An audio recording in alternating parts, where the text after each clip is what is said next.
نحمده ونستعينه ونستغفره ونعوذ بالله من شرور أنفسنا ومن سيئات أعمالنا.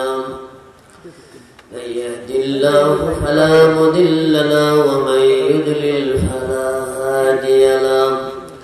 ونشهد أن لا إله إلا الله وحده لا شريك له.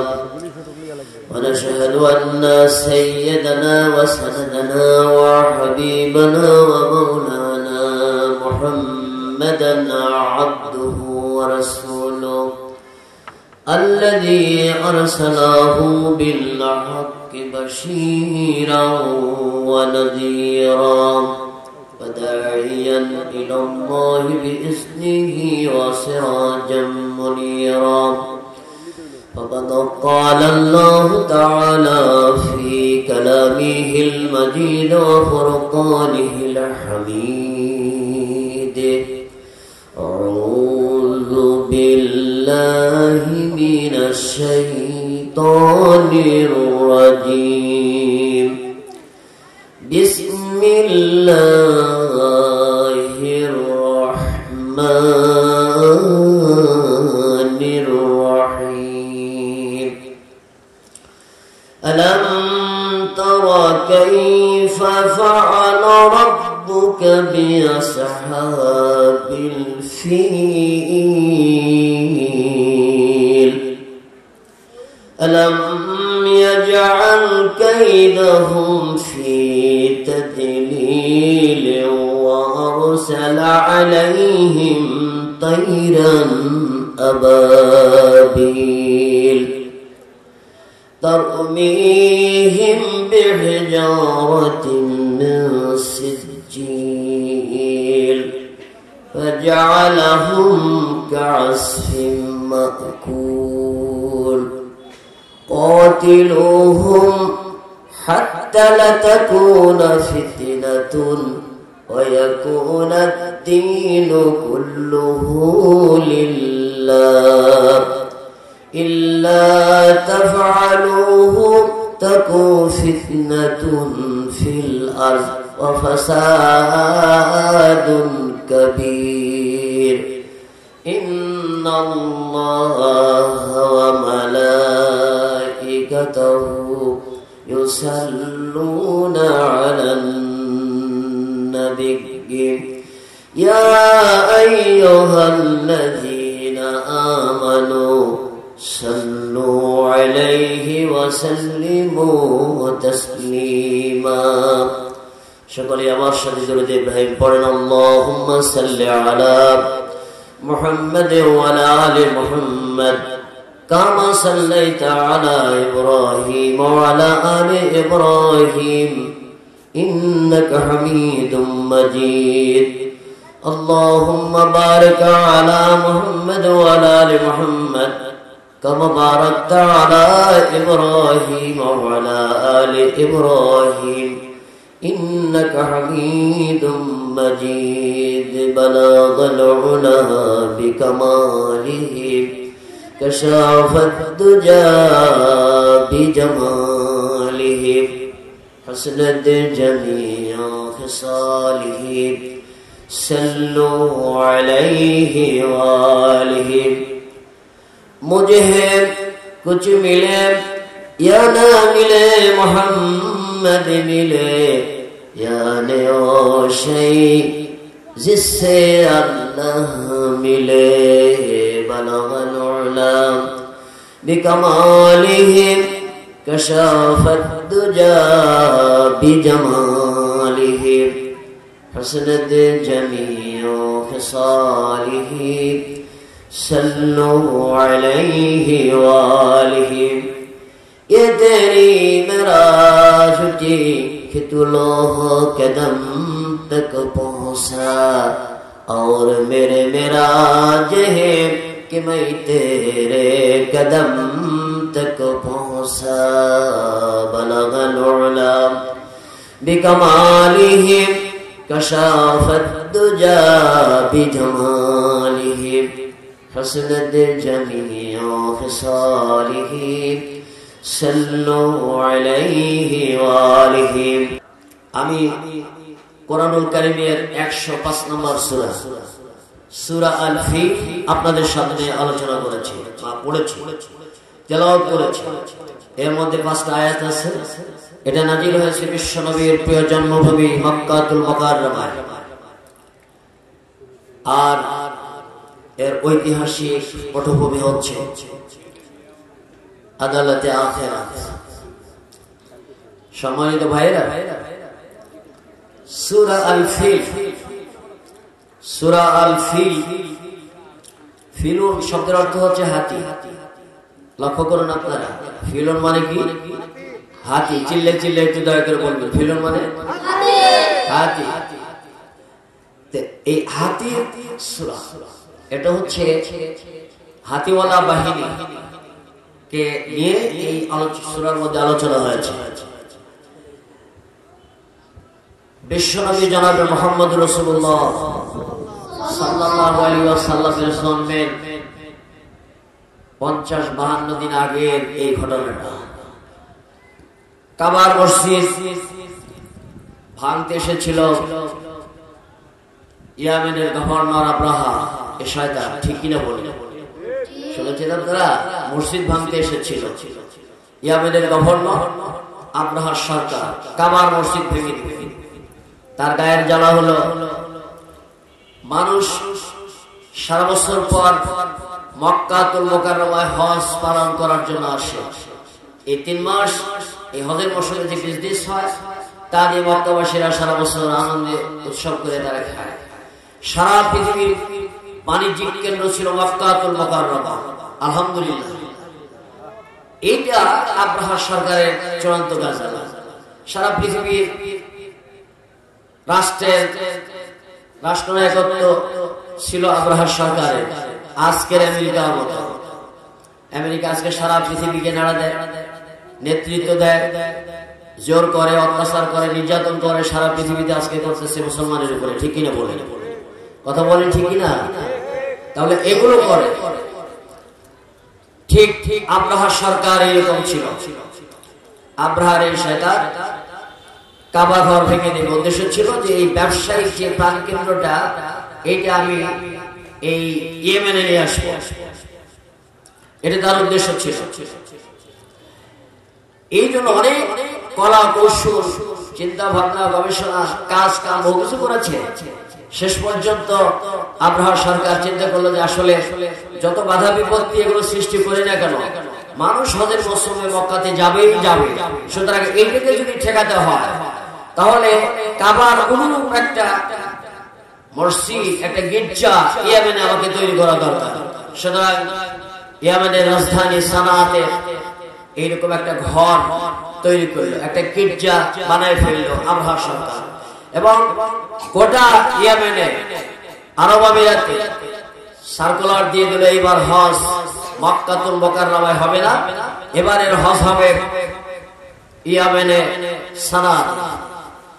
এই প্রচার করে দিল। কিন্তু যথাসময়ে সকল মানুষেরা, লক্ষ লক্ষ মানুষের ঢল নামলো মক্কাতুল মুকাররমায়। কোন দিক দিয়ে সব মানুষগুলো সেখানে চলে গেল।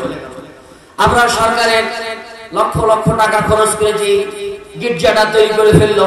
তার আরো গা জ্বালা বেড়ে গেল, এত টাকা খরচ করলাম কিন্তু কোন লোকজন আমার এই গির্জায় আসলো। তাদের লোকজন দিয়ে সেখানে পায়খানা করালো, তারপরে মলমূত্র ত্যাগ করালো, এক সময় আগুন দিয়ে চালিয়ে পুড়িয়ে একদম এই গির্জাটাকে ছাই করে দিল। দিয়ে লক্ষ্য করো, এটা ছাই করে দিল, উড়িয়ে দিল। দেওয়ার পরে এটা অপবাদ দিল, এটা কাবার মানুষেরা এই কাজগুলি করেছে, যারা হজ ব্রত পালন করতে গেছে তারা এই কাজগুলি করেছে। সুতরাং আর কোনো বিলম্ব নাই, কাবা ঘর ভেঙে না দিলে আমার কলিজার ঝালা মেটে না। সেই জন্য 13টা হাতি, এটিকে আমল ফিল বলা হয়। এই যুদ্ধটাকে আমল ফিল। আপনারা মেহরবানি করে ঠাস ঠাস করে কথা বলবেন না, কেউ কথা বলবেন না, কোনো কথা যেন কানে না আসে। বললাম যে কোনো কথা বলবেন না, কথা বলছেন না। তাহলে এই আমল ফিল বলা হয়। 13টা হাতি অশ্বরোহী 60,000 সৈন্যের একটা বিশাল বাহিনী, এইগুলো নিয়ে আব্রাহার সরকার কাবা অতর্কিতে কাবা ধ্বংস করে দেবে, সেই কারণে রওনা হয়ে গেল কাবা ধ্বংস করার জন্য। সংগ্রামী ভাইরা, আমার মা এবং বোনেরা, খুব মনোযোগ সহকারে সূরা ফিলের এই আলোচনাগুলি আপনাদেরকে শুনতে হবে। আজকে তারা আরাফা এবং মুজদালিফার মিডিল এই জায়গাটার নাম হচ্ছে মহাসির। এই মহাসির নামক স্থানে যখন আসলো হাতি মাহমুদ, আর যত হাতিকে পিটায় আর মারে, কাবার দিকে আর নিয়ে যেতে পারে না, তারা সেখানে শুয়ে পড়লো। মহাসির নামক স্থানে তারা তাঁবু গেড়ে ফেললো। ওই সময় বিশ্বনবীর দাদা আব্দুল মুত্তালিব, তার 200 উট মাঠে চড়ছিল, ওরা সবগুলো উটগুলি লুটপাট করে তারা নিয়ে নিল।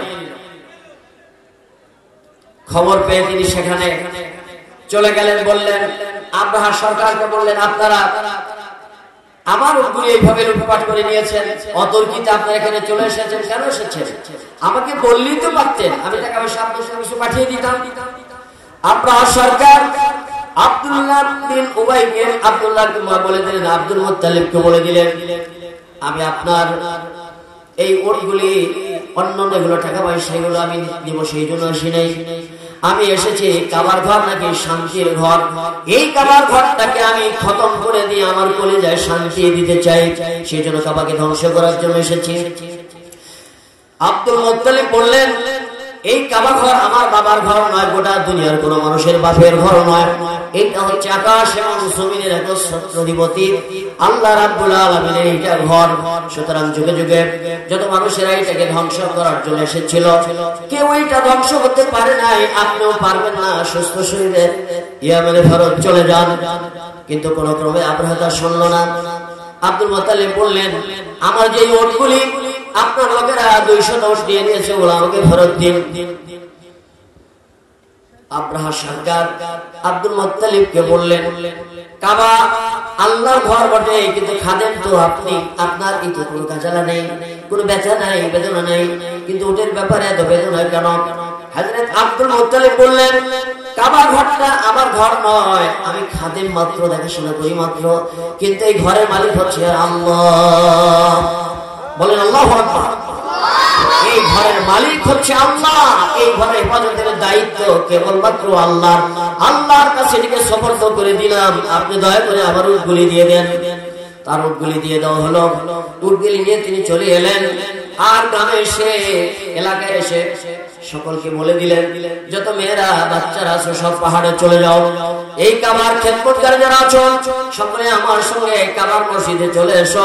কেউ পাড়ি ধরো, কেউ খুঁটি ধরো, কেউ এগুলো ধরো, আর আকাশের দিকে মুখ করে আল্লাহর কাছে বলো, আজকে 360টি মূর্তি কাবার মসজিদের ভিতরে আছে, এই মূর্তিগুলির লাত মানত মনসা ইত্যাদির কাছে চেয়ে কোনো লাভ হবে না। আজকে এই কাবার মালিকের কাছে তোমরা ধন্য দাও। কাবার মালিকের কাছে আমরা সম্মিলিতভাবে বলি, হে আল্লাহ, এই ঘরের মালিক তুমি, এই ঘরের হেফাজতের দায়িত্ব তোমার। আব্রাহার এই সরকার এই ঘরকে ভেঙে দিয়ে তার কলিজায় নাকি শান্তি দেবে, আমরা তোমার কাছে ঘরটাকে সুপর্দ করে দিলাম, তোমার ঘরকে তুমি রক্ষা করো। আল্লাহু আকবার, বলে আল্লাহু আকবার। আল্লাহ রাব্বুল আলামিন দোয়া কবুল করলেন। আল্লাহ দোয়া কবুল করে নিলেন। কিছুক্ষণ পরে দেখা গেল ফিল, আবাবিল পাখি, কি পাখি? আবাবিল পাখি কোত্থেকে যেন ঠোঁটে ঠোঁটে পাথর, পায়ে পাথর, ছোট্ট ছোট্ট পাখি, কালো কালো পাখি। এই পাখি পাথর ঠোঁটে করে আর পায়ে করে লক্ষ লক্ষ পাখি সেখানে চলে এলো। আল্লাহ পাক বলছেন এভাবে, আলাম তারা কাইফা ফাআলা রাব্বুকা বিআসহাবিল ফিল। বলেন আল্লাহু আকবার। আমার বন্ধুগণ, আলাম তারা, তোমরা কি দেখো নাই? কাইফা মানে কেমন, ফাআলা রাব্বুকা বিআসহাবিল ফিল, হাতিওয়ালা বাহিনীর কি পরিণতি আমি করেছিলাম। সুবহানাল্লাহ বলবেন না? যারা ধ্বংস করতে এসেছিল এদের পরিণতি কি হয়েছিল, আমি কি করেছিলাম, এটি কি তোমরা দেখো নাই? আলাম ইয়াজআল কাইদাহুম ফি তাদলিল।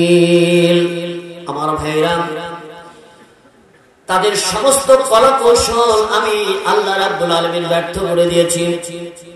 ওয়া আরসালনা আলাইহিম তায়রান আবাবিল। আল্লাহু আকবার। তায়রান মানে পাখি, আবাবিল মানে আবাবিল পাখি। আমি আরসালা পাঠিয়ে দিয়েছি আলাইহিম তাদের উপরে।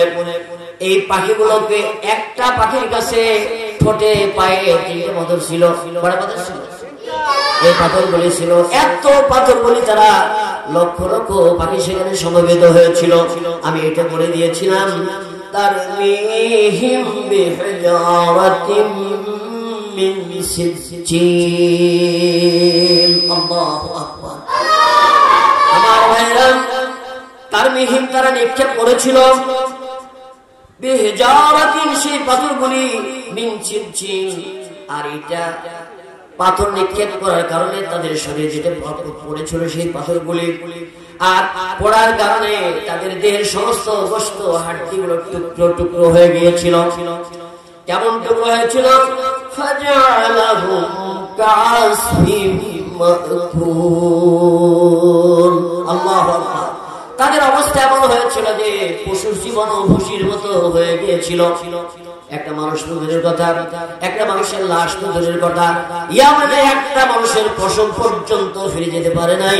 সবগুলি রাস্তার ভিতরে সবগুলি খতম হয়ে গিয়েছে। আল্লাহু আকবার। আজ এই হলো আয়াতের শাব্দিক বিশ্লেষণ। সম্মানিত ভাইরা, আমি এখন বিস্তারিত আজকে বলতে চাই। আজকে ভালো, আপনারা ইউটিউবে দেখেন, ফেসবুকে আপনারা দেখেননি, আজকে ভারতের এই মোদী, এই সরকার, এই শয়তান হারামজাদা আজকে বিশ্বের চিরশত্রু, গোটা মুসলিম উম্মাহর দুশমন। এই শয়তান বলতেছে মসজিদের সেখানে মন্দির আছে। এই সুতারতার কারণে সমস্ত মসজিদগুলোকে ভেঙে গুঁড়া করে দিচ্ছে। ঠিক কিনা বলে? সেই আল্লাহ কাবাঘর রক্ষা করেছিলেন, সেই আল্লাহ কি নাই? চিল্লা বলে সেই আল্লাহ কি নাই? সেই আল্লাহ কিন্তু আজও আছে। মোদী তোমাকে বলে দিতে চাই, তোমাকে মেসেজ দিতে চাই, তোমাকে জানিয়ে দিতে চাই, সাবধান হও যদি বাঁচতে চাও। আব্রাহার মতো খতম যদি হতে না চাও, তাহলে তুমি সাবধান হয়ে যাও। একটা মসজিদ যদি আর ভারতের মাটিতে ভাঙবো, তোমার সেই কালো হাত ভেঙে গোড়া করে দেওয়া হবে। ঠিক কিনা বলে? সম্মানিত ভাইয়েরা, আজকে মসজিদ শুধু নয়, এই যে মাদ্রাসাগুলি আপনারা বলেন, এরা বলে মাদ্রাসাগুলিতে এখানে জঙ্গি তৈরি হয়। নাউজুবিল্লাহ বলেন। মাদ্রাসায় কি জঙ্গি তৈরি হয়? চিল্লা বলেন। মাদ্রাসায় জঙ্গি তৈরি হয়? মাদ্রাসায় কোরআনে কারিমের হাফেজ তৈরি হয়, মাদ্রাসায় কোরআনে কারিমের কারি তৈরি হয়, মাদ্রাসা কোরআনে কারিমের মুফাসসির তৈরি হয়, মুহাদ্দিস তৈরি হয়, ভালো আমলিয়া তৈরি হয়, সত্যবাদী তৈরি হয়, নেককার পরহেজগার বান্দা বান্দি মাদ্রাসায় তৈরি হয়। সেই মাদ্রাসাগুলো এই বাংলাদেশে বিগত সময়ে হাজার হাজার মাদ্রাসাকে ভেঙে গোড়া করে দিয়ে নতুন করে প্রতিষ্ঠান তৈরি করা হয়েছে। নাউজুবিল্লাহ বলেন। এই ভারত মোদী সরকারের চক্রান্তে মাদ্রাসা যদি থাকে সেখান থেকে টুপিওয়ালা বের হবে, মাদ্রাসা যদি থাকে সেখানে ভারী ভারী আলেম ওলামা এখান থেকে বের হবে।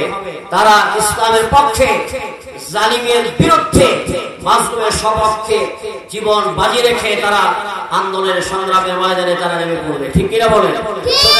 মাদ্রাসা যেন না থাকে, মসজিদ যেন না থাকে, এই ব্যবস্থায় তারা একদম বদ্ধপরিকর। আজকে ভারতের কাশ্মীরে তারা নিজে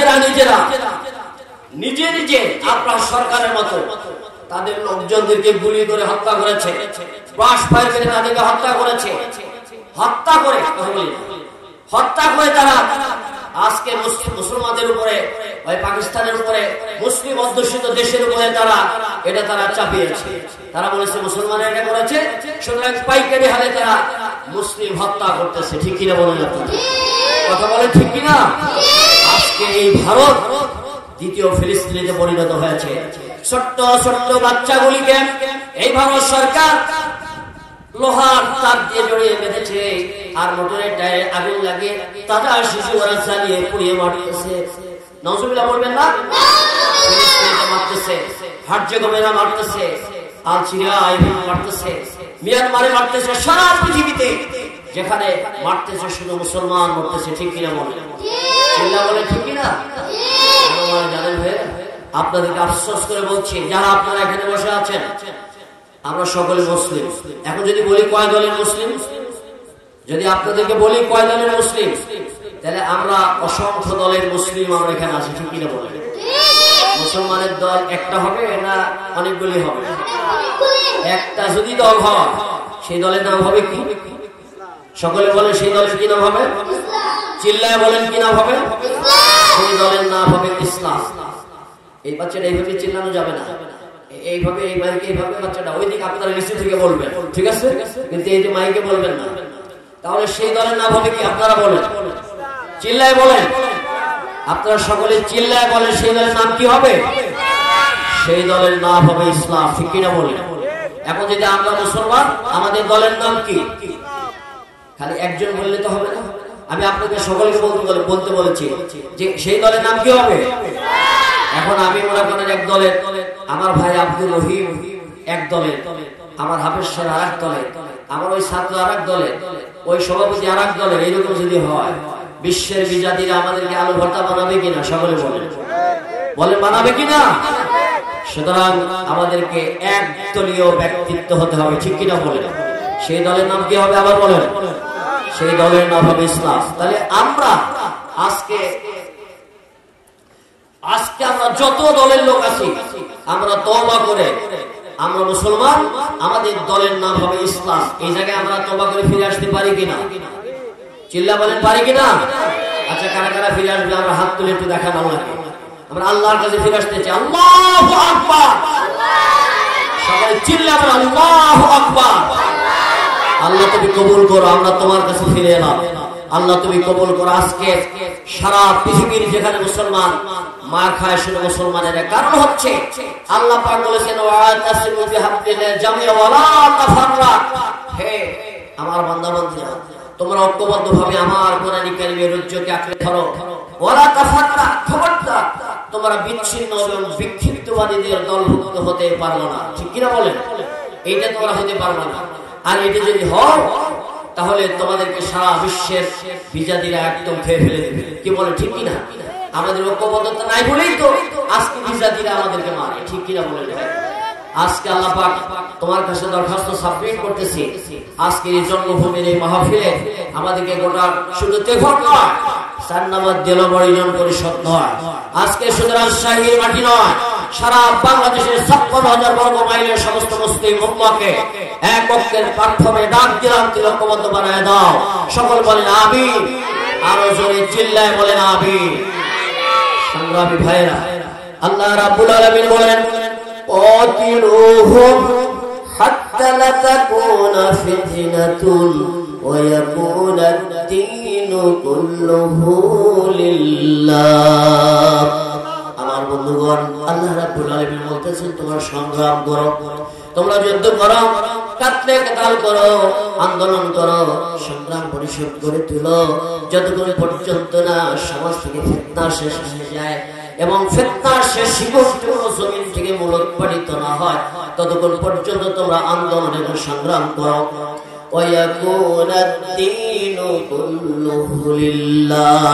এবং আমার দিন অর্থাৎ কোরআনে কারীমের রাজত্ব সমাজে প্রতিষ্ঠিত না হয়, ততদিন পর্যন্ত তোমরা সংগ্রাম করতেই থাকো। হুকুম কার? আমার দিকে তাকান, হুকুম কার? চিল্লায় বলেন হুকুম কার? আল্লাহর হুকুম। এইটা যদি তোমরা না করো, শুনে রাখো মুসলমানেরা, ইল্লা তাফআলুহু তাকুন ফিতনাতুন ফিল আরদি ওয়া ফাসাদুন কাবীর। ইল্লা ব্যতীত তাফআলুহু তাকুন ফিতনাতুন ফিল আরদি, দুনিয়াতে তোমরা ফিতনা, ফাসাদ, মারামারি, কাটাকাটি, হত্যা, ধর্ষণ, খুন, জখম, স্বৈর শাসন, জুলুমতন্ত্র, অন্যায়, অবিচার ছাড়া তোমরা সমাজে কিছু দেখতে পাবো না। আজ আমরা কি দেখতে পাচ্ছি? সকলে বলেন আমরা কি দেখতে পাচ্ছি? আজকে সারা দেশ জুলুম, অত্যাচার, মারামারি, কাটাকাটি, হত্যা, ধর্ষণ, খুন, জখম, জোরজার, উন্মত্ততা, স্বৈর শাসনে পরিপূর্ণ, ঠিক কিনা বলেন? চিল্লা বলে ঠিক কিনা? এগুলো একদম পরিপূর্ণ হয়ে গেছে। তাহলে আমাদেরকে বুঝতে হবে ফিতনা কি, ঠিক কিনা বলেন? আজকে ফিতনাকে প্রতিষ্ঠিত করার জন্য আপনারা কথাগুলি বললে রাগ করবেন না তো? সকলে চিল্লা বলে রাগ করবেন না তো? আল্লাহর কথা বলছি, যদি কেউ রাগ করে তাহলে আমার করার কিচ্ছু না। আমার আল্লাহ যদি খুশি হয় দ্যাটস এনাফ, ঠিক কিনা বলে? আজকে আমাদের কষ্ট, খুব কষ্ট লাগে। আমাদের গর্বের বিশ্ববিদ্যালয় রাজশাহী বিশ্ববিদ্যালয়, উত্তরবঙ্গের শ্রেষ্ঠ বিদ্যাপীঠ, এখানে কোরআন কারীম পড়ানো হয়। সকলে বলেন কোরআন কারীমের তাফসীর পড়ানো হয়, হাদিস এখানে পড়ানো হয়, ফিকহ এখানে পড়ানো হয়। কেন হয় না? আমাদের রক্ত অর্জিত, কষ্ট অর্জিত টাকা দিয়ে প্রতিষ্ঠানগুলো তৈরি করা, অথচ এখানে সবচেয়ে নির্ভরযোগ্য চরিত্রবান বানায়, যেখান থেকে মন্ত্রী বের হয়, ডিসি বের হয়, এসপি বের হয়, এসআই এনএসআই বের হয়, প্রেসিডেন্ট বের হয়, রাষ্ট্রনায়ক যেখান থেকে বের হয়। এখানে কোরআন কারীম পড়ানো হয় না, ঠিক কিনা বলেন? কথা বলেন, এখানে কোরআন কারীম পড়া হয় না। এই প্রাইমারি লেভেল থেকে শুরু করে আপনার high school, college, degree college, university পর্যন্ত কোন জায়গায় এই কোরআন কারীম পড়ানো হয় না, ঠিক কিনা বলেন? আমি এটাকে মিডিয়া সন্ত্রাস বলি। আজকে আমরা এই যুদ্ধ থেকে আমরা পিছনে আছি। তেঘরবাসী আজকে এই যুদ্ধে অংশগ্রহণ করেছে, মাদ্রাসা প্রতিষ্ঠিত করেছে, ঠিক কিনা বলেন? এইটাও ইসলাম আন্দোলন। এটাও কি? আরে ভাই চিল্লা বলে, এটাও কি? এটাও ইসলাম আন্দোলন। আজকে যদি সিনার মধ্যে কোরআন কারীম না থাকে, আপনি ময়দানে আন্দোলন করবেন কি দিয়ে? ঠিক কিনা বলেন? আজকে যদি হাদিস না থাকে, আপনি ময়দানে কথা বলবেন আপনি কি দিয়ে? ফিকহ যদি না থাকে, আপনি কথা বলবেন কিসে?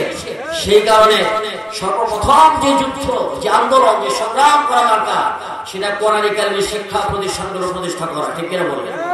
আর আজকে বাংলার বাড়ি থেকে এইসব হাজার হাজার প্রতিষ্ঠান আজকে বিলুপ্ত করে দেওয়া হয়েছে। নাউজুবিল্লাহ বলবেন না? যাতে কোরআন কারীম শিখতে না পারে। আজকে সিলেবাসের ভিতরে কোরআন কারীম মাত্র 50 মার্কে দেওয়া হয়েছে, হাদিস মাত্র 50 মার্কে দেওয়া হয়েছে, এগুলো তুলে দেওয়া হয়েছে। একসময় আমরা দেখেছি যখন স্কুলে পড়া হতো 40টা হাদিস ছিল, এই হাদিসগুলো উঠাই দেওয়া হয়েছে। এই কাজগুলি কারা করেছে? হিন্দুরা। কথা বলেন, এরা হিন্দুরা করেছে। আজকে স্বাধীনতার 53 বছর, কথাগুলি আমাকে বলতে হচ্ছে, রাগ করেন না আপনারা। এই 53 বছরে একটা হিন্দু সরকার বাংলার বাড়িতে আসে না, ঠিক কিনা বলেন? বলেন এসেছে?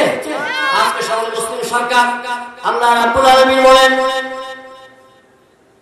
আল্লাযীনা ইম্মাক্কানাহুম ফিল আরজ আকামুস সালাতা ওয়া আতাজ যাকাতা। আল্লাহ পাক বলেন, আমার আকাশের নিচে জমিনের উপরে যখন কোন সাহিত্য শাসক প্রতিষ্ঠিত হবে, তখন আকামুস সালাত, নামাজ প্রতিষ্ঠিত করবে।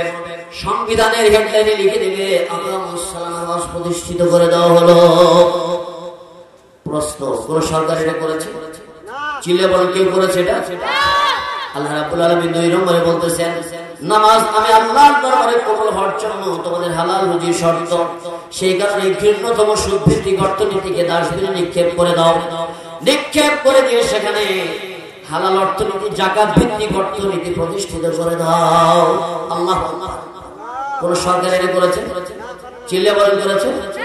সকলে বলেন এটা করেছে? আমার ভাইরা করেনি। আইন তৈরি করে সমস্ত ভালো সমাজে প্রতিষ্ঠিত করে দাও, আর আইন তৈরি করে সমস্ত খারাপ সমাজ থেকে দূর করে দাও। এটা সরকারের দায়িত্ব, ঠিক কিনা বলেন? কেউ এটা কি করেছে? এইটা কিন্তু কেউ করেনি। তাই আমাদের কঠিন ময়দানে এটা না করার কারণে তোমার নামাজ, তোমার রোজা, তোমার হজ, তোমার ইবাদত, তোমার বন্দেগী, মাদ্রাসা বিলুপ্ত করে দিয়েছো, মসজিদ ভেঙে চুরমার করে গোড়া করে দিয়েছো। তাই আমাদের কঠিন ময়দানে আপনার সরকারের সঙ্গে তোমার হাসর হবে, ঠিক কিনা? চিল্লা বলে ঠিক কিনা? আমরা সরকারের সাথে আমরা হাসর উঠতে চাই না? বিশ্বনবী জনাবে মুহাম্মদ রাসূলুল্লাহ সাল্লাল্লাহু আলাইহি ওয়াসাল্লাম কোরআনের সরকারের সাথে হাসর উঠতে চাই। কার সাথে? বিশ্বনবীর সাথে যদি হাসরে উঠতে চাই, তাহলে মাদ্রাসা, কোরআন কারীমের সাথে আমাদের সম্পর্ক থাকতে হবে। মানব রচিত ফিতনা দল, এই দলের সাথে আমাদেরকে তালাক দিয়ে দিতে হবে, ঠিক কিনা বলে? এই দলগুলি মানব রচিত দল, সাথে আমরা যারা জড়িত আছি, এখান থেকে আমরা তালাক দিয়ে দিই। তালাক বোঝায়? তালাক আরবি শব্দ, আমরা এটা বাদ দিয়ে দিই। কোন মানব রচিত দলের মহানায়কই হোক, সাধারণ ব্যক্তি হোক, একটা সমর্থক পর্যন্ত আল্লাহর জান্নাতে যাবে না। কেন যাবে না? কবরে যাওয়ার পরে আপনি বলবেন কি বলবেন আপনি? আপনাকে যখন তাজা করা হবে, তাজা করার পরে কবর মধ্যে ফেরেশতারা বলবে মান রব্বুকা, বলেন বলবে কি? আমার বন্ধু বলেন সভাপতি সাহেব, কি বলা হবে? মান রব্বুকা, মানে তোমার রবকে, মানে তোমার মালিককে, ঠিক কিনা বলেন? বাংলা কথা, তোমার মালিক কে? তোমার আইনদাতা ছিল, কে তোমার বিধানদাতা, কে তোমাকে রিজিক দিত, কে তোমাকে পালেন, এই কথাগুলি ঠিক কিনা বলেন? এই কথা মানে হচ্ছে এই কথাগুলি বলা হবে, কে তোমার মালিক, কে তোমার আইনদাতা। ছেলেটা রাজনৈতিক প্রশ্ন, ঠিক কিনা বলেন? 2 নম্বর প্রশ্ন হলো ওয়ামান দীনুকা, তোমার আদর্শ কি ছিল? দিন কি ছিল? দিন মানে হলো আদর্শ, আর আদর্শ মানে হচ্ছে দল, ঠিক কিনা? আমরা এখানে যদি কয়েকটা দলের লোক থাকি, তাহলে আমরা দেখবো যে এখানে ধর্ম নিরপেক্ষ মতবাদের লোক আছে, জাতীয়তাবাদের লোক আছে, দ্বীনে ইলাহিবাদের লোক আছে, ইন্নাদ দীনা ইনদাল্লাহিল ইসলাম, এই দলের লোক আছে, ঠিক কিনা বলেন? কি বলেন? আছে না? সব লোকেরা নামাজ পড়ে, রোজা রাখে, হজ করে, যাকাত দেয়। আমার আল্লাহ বলেন কোনো লাভ হবে না যতক্ষণ পর্যন্ত না কোরআনের রাজ সমাজে প্রতিষ্ঠিত করার কাজ তোমরা করবা, আর আমার দ্বীন ইন্নাদ দীনা ইনদাল্লাহিল ইসলাম সমাজে প্রতিষ্ঠিত করার এই কাজগুলি করবা, ততক্ষণ পর্যন্ত তোমরা জান্নাতের মালিক হতে পারবে না। টুপি আছে তাও পারবেন না, জুব্বা তো বড় হয়ে আছে তাও পারবেন না, হজ তো আমি 5 বার করেছি তাও কি পারা যাবে না নাকি? কি বলেন, পারা যাবে না? আমি তো নামাজ তো 5 দিন আদায় করে গিলাফ চুম্বন করেছি, হুজুর আসওয়াদ চুম্বন করেছি, 1 বার 2 বার না 7 বার হজ করেছি। 7 বার হজ, কয়বার? 7 বার হজ। আবু জাহেল 7 বার হজ করেছে। আলহামদুলিল্লাহ বলেন। আবু জাহেল ইসলামের বন্ধু না শত্রু? আমার ভাই আব্দুল রহিম সাহেব বলে শত্রু না? হ্যাঁ, যত হাজিরা হজে যায় সব পাথর মারে ওর কবরে, ঠিক কিনা বলেন? কবরের উপর সব পাথর মারে। আপনি মানেন? সব পাথর মারে। কেন মারে জানেন? এই আবু জাহেলের দল ছিল বানানো, আবু জাহেলের মতবাদ ছিল বানানো, আবু জাহেলের ইজম সংগঠন সব ছিল বানানো। আর বিশ্বনবী জনাবে মুহাম্মদুর রাসূলুল্লাহ সাল্লাল্লাহু আলাইহি ওয়াসাল্লাম যে ইজম, যে দলকে তার ছিল সেটা আল্লাহর বানানো, ঠিক কিনা বলেন? বিশ্বনবী যে কিতাব থেকে দাওয়াত দিতেন সেটা আল্লাহর দেওয়া ওহীর কিতাব।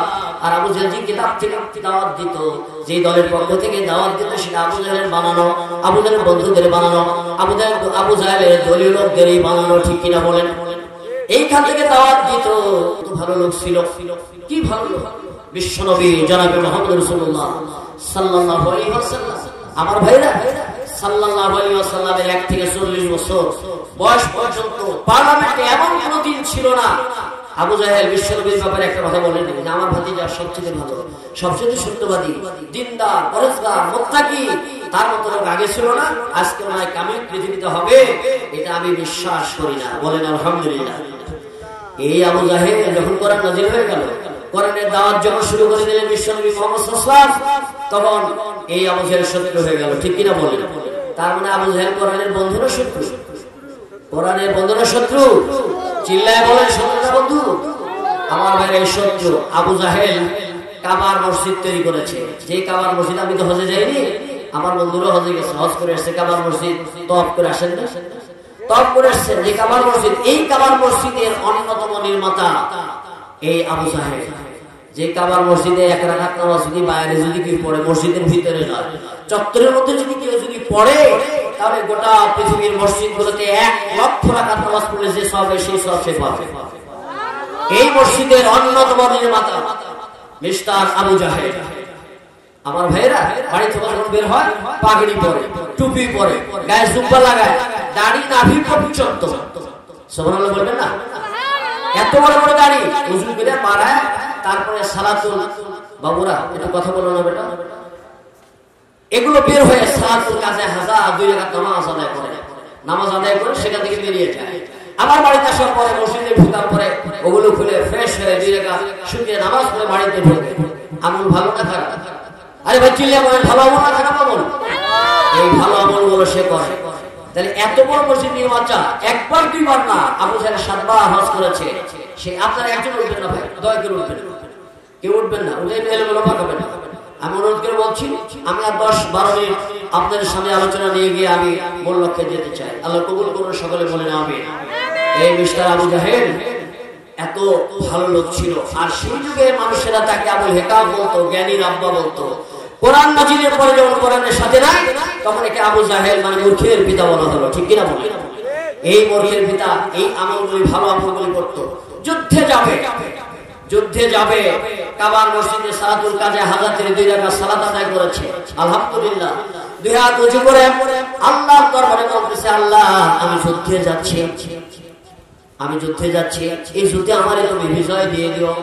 এই যুদ্ধে যদি আমার বিজয় না হয়, আমার যদি জয় না হয়, তাহলে আমার থেকে হাতছাড়া হয়ে যাবে আমার সমাজ ব্যবস্থা, আমার থানা, আমার কোর্ট, আমার কাছারি, আমার সুপ্রিম কোর্ট, আমার সার্চ কোর্ট, আমার সেক্রেটারিয়েট, আমার বঙ্গভবন, আমার সংসদ ভবন, আমার ট্রাইব্যুনাল, আন্তর্জাতিক ট্রাইব্যুনাল যা আছে আমার হাতে, সবগুলি আমার থেকে চলে যাবে আমার ভাতিজা মুহাম্মাদের হাতে।